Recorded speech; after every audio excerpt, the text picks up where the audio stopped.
పడేస్తూ ఉంటారు. ఎప్పుడు ఏదో వస్తువును పట్టుకుంటూ ఉంటారు. ఆ వస్తువులతో పాటు మరెన్నో జెమ్స్, బ్యాక్టీరియా, దుమ్ము, మట్టి, ఫంగస్, ఇంకా ఇలా ఎన్నో. కానీ ఇప్పుడు కాదు, మనకి ఉంది ఫ్రెష్ టచ్ ఫ్లోర్ క్లీనర్.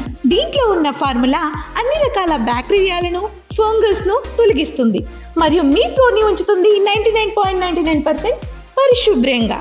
కేవలం 3 మూతల ఫ్లోర్ క్లీనర్ని బకెట్ నీళ్ళల్లో కలిపేయండి. శుభ్రంగా మీ గదిని తుడిచేయండి.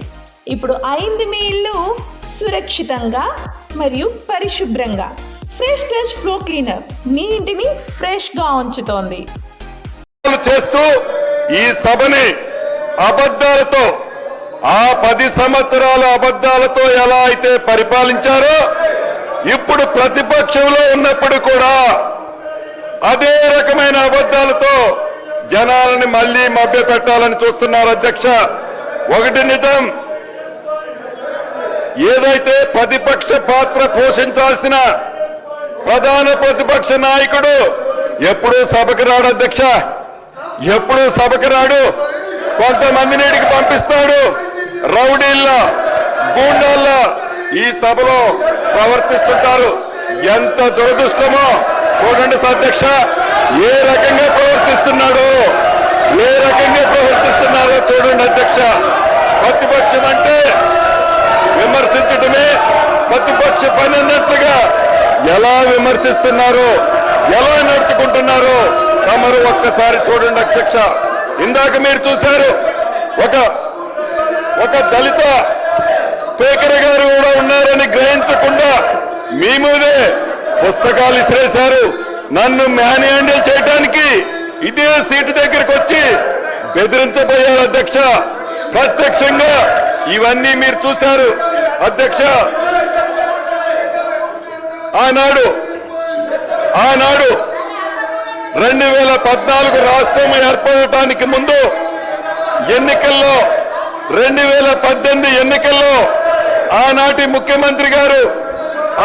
ముఖ్యమంత్రి గారు కేసీఆర్ గారు అనేక సందర్భాల్లో చెప్పారు అధ్యక్ష, కాపలా కుక్కల ఈ తెలంగాణ రాష్ట్రాన్ని కాపాడుతానని చెప్పారు అధ్యక్ష. గౌరవ మాజీ ముఖ్యమంత్రి గారు కాపలా కుక్కల తెలంగాణని కాపాడలేదు అధ్యక్ష. కాపలా కుక్కలా కాకుండా వేట కుక్కలాగా తెలంగాణ రాష్ట్ర ప్రజల సొత్తుని కొల్లగొట్టుకున్నారు అధ్యక్ష. కొల్లగొట్టారు ఎందుకని అడిగితే, ఎందుకు కొల్లగొట్టారు పేదోడు సొమ్ము అడిగితే దానికి సమాధానం చెప్పరు అధ్యక్ష. నిన్నటి నుంచి ఏదైతే అనేక అంశాల మీద గౌరవ అక్బరుద్దీన్ గారు, అదే రకంగా సిపిఐ నాయకులు సాంబశివరావు గారు, మహేష్ రెడ్డి గారు, మిగతా మిత్రులంతా ఒక మంచి బిల్లు పెట్టాం. ఈ బిల్లుకు సహకరించాలని అక్బరుద్దీన్ గారు కూడా అనేక సందర్భాల్లో చెప్తున్నారు అధ్యక్ష. చూడండి ఆ దౌర్జన్యం రాష్ట్ర ప్రజలంతా గమనిస్తున్నారు. దీన్ని తీవ్రంగా ఖండిస్తూ నేను సెలవు తీసుకుంటున్నాను అధ్యక్ష. మహేశ్వర్ రెడ్డి గారు ఒక్క నిమిషం మాట్లాడండి. మహేశ్వర్ రెడ్డి గారు 1 మినిట్. సార్, ముందుగా గౌరవ మంత్రి గారికి నేను ధన్యవాదాలు తెలియజేస్తా ఉన్నాను. ఈ ఫోరెన్సిక్ ఆడిట్ కోసం వారు వేసినందుకు. కానీ మేము సిబిఐ ఎంక్వైరీ అడిగాం. ఎందుకంటే సార్, ఫోరెన్సిక్ ఆడిట్ వల్ల కేవలం ఏ కంప్యూటర్ ఐడి ద్వారా, ఏ నెట్వర్క్, ఏ